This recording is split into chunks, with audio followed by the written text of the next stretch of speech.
In 2007, Live Action Films of California conducted an undercover investigation of Planned Parenthood offices in several states. Under the direction of the organization's president, Lila Rose, the goal of the project was to determine whether Planned Parenthood officials would accept financial donations on the condition that the money would only be used to eliminate African Americans. The following clips are from the actual recordings of those conversations. When I underwrite abortion, does that apply to minorities too? If you specifically want it to underwrite an abortion for a minority person, you can target it that way. You can specify that that's how you want it spent. Okay, yeah, because there's definitely way too many black people in Ohio, so I'm just trying to do my part. Okay, whatever. Well, blacks especially need abortions too, so that's what I'm trying to do. Well, for whatever reason, we'll accept the money. So the abortion could be, you know, I could give money specifically for a black baby. That'd be the purpose. Yeah, absolutely. If you wanted to designate that you wanted your gift to be used to help an African American woman in need, then we would certainly make sure that that gift was earmarked specifically for that purpose. Great, because I really face trouble with affirmative action, and I don't want my kids being disadvantaged, you know, against black kids. I just had a baby. I want to put it in his name, you know. You know, so that's definitely possible. Oh, always, always.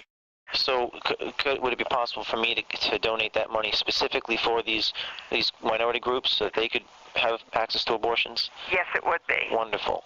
And could I specify that abortion be done, or those abortions be done for a particular minority group, or how does that work? If you wish, you can. Okay. So for example, the black community in Tulsa, because I have connections with that, would it be possible to give the money specifically for that? You sure can. Wonderful. Great. So can I give you my credit card number? Yes. Wonderful. Just one more thing. The abortions will be done specifically for the black community abortions. I will mark it in such a way that definitely it will. Oh, great. On a black baby. Yes. Thank you. Great. The exact amount we charge right now is $450 for an abortion. Okay, $450. And we can definitely designate it for an African American. Wonderful. Yeah. Okay, and if I wanted to make to fund, because you know this is a if I wanted to help fund multiple abortions, could you also specify that this could be done for a specific group? Well, I'm really excited, you know, because I really face trouble with affirmative action. I don't want my kids to be disadvantaged, you know, against blacks in college, and you know, the less blacks out there, the better. So. Yeah, it's a strange time for sure. Yeah. So, okay. Well, thank you very much, Jeremy. And if you have any questions, please feel free to give me a call. My extension is 304. When this material was released to the public, Planned Parenthood's defense was to claim that the employees who made these statements were not reflecting the organization's corporate position. But in 1986, Planned Parenthood's national president, Faye Wattleton, made the following statement during an interview on CNN. As a matter of fact, Mr. Dornan, if I may finish, we have received contributions from people who want to support us because they want all welfare mothers and all black women to stop having children. What Ms. Wattleton was conceding in this CNN interview and what Live Action Films found in their undercover investigation was acknowledged years before by a previous Planned Parenthood president. Planned Parenthood founder Margaret Sanger. I consider that the world and almost our civilization for the next 25 years is going to depend upon a simple, cheap, safe contraceptive to be used in poverty-stricken slums, jungles, and among the most ignorant people.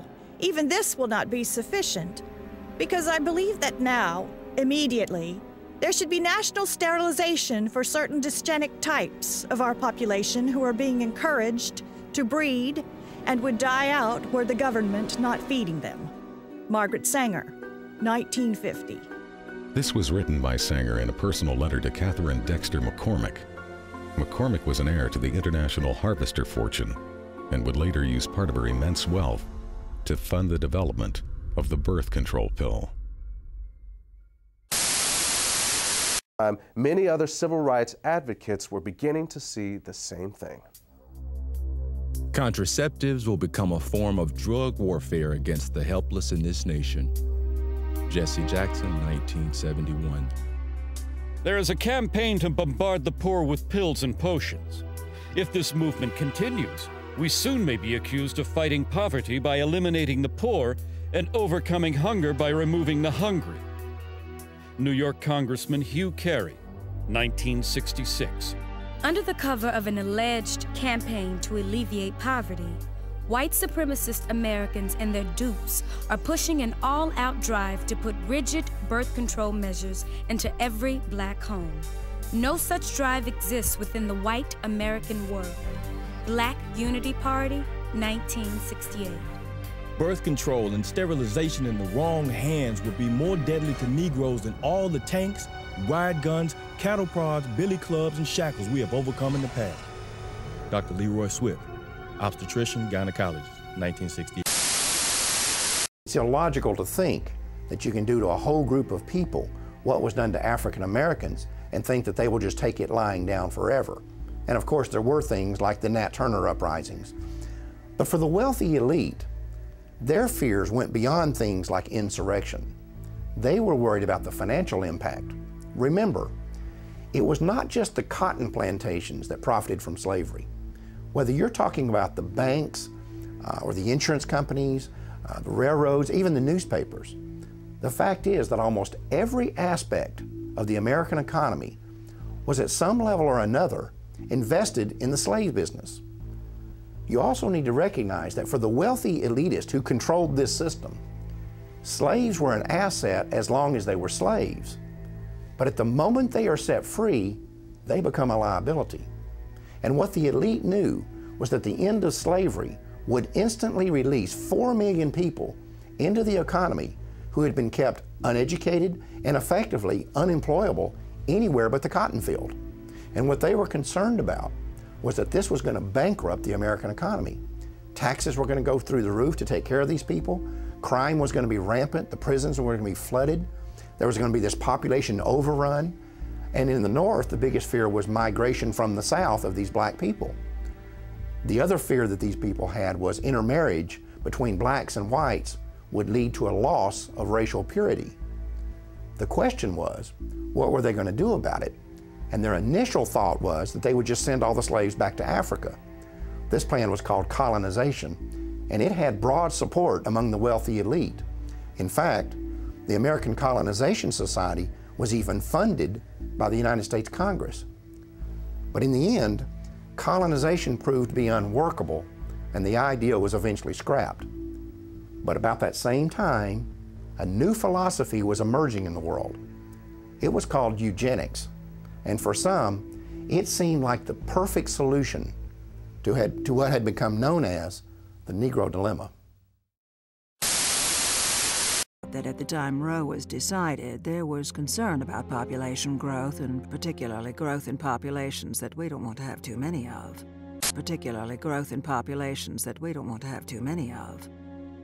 That we don't want to have too many of. Ruth Bader Ginsburg, United States Supreme Court Justice, July 2009. When it comes to exposing eugenics in modern America, that quote by Ruth Bader Ginsburg is the smoking gun. I mean, here is the most radical advocate of legalized abortion that's ever been on the Supreme Court, openly admitting in the New York Times that the real issue was never women's rights or privacy or reproductive freedom or being pro-choice. No, what she is saying is that the driving force behind making abortion legal was to exterminate certain groups of people. In other words, it was the Supreme Court's way of legitimizing a philosophy that's been pushed for the last 150 years by these ultra-wealthy elitists who believe they have the right to eliminate anyone that they have decided is inferior. One of the tactics specified in NSSM 200 was that we might withhold food aid after a disaster if the countries do not accept the American idea of birth control. And this has happened many times all over the world. One example is the Southern American country of Guyana, which was hit by a hurricane back in 1997. Now, they had turned down abortion and birth control for 12 years straight. But after the hurricane hit Guyana in 1997, the World Bank said, we will not give you any aid unless you legalize abortion and birth control. And that's exactly what they did.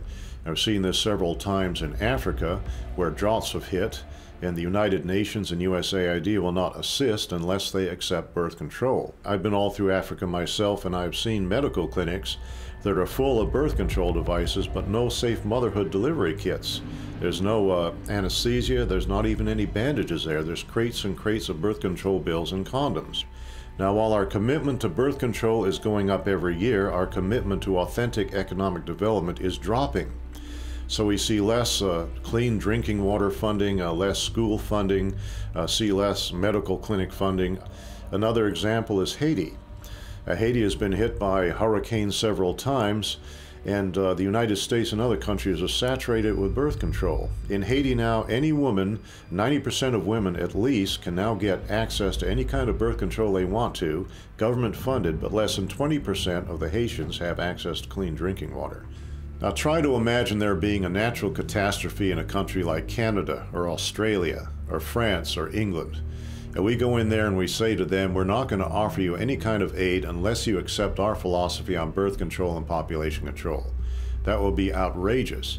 But that's our standard operating procedure when we go to a black country after a catastrophe of some kind. You cannot believe that we are going to treat people in a foreign country like this and not treat our own population of African Americans the same way. Consider what happened after Hurricane Katrina. One of the first things we did was bring in birth control and contraception. And as we all know, the hurricane disproportionately affected black families in that area. And I seriously doubt if the same kind of disaster hit a middle-class white area, the first response would be condoms and birth control. This idea that population control could be used to control a specific population was not unique to NSSM 200. For example, before the Nazis took power in Germany,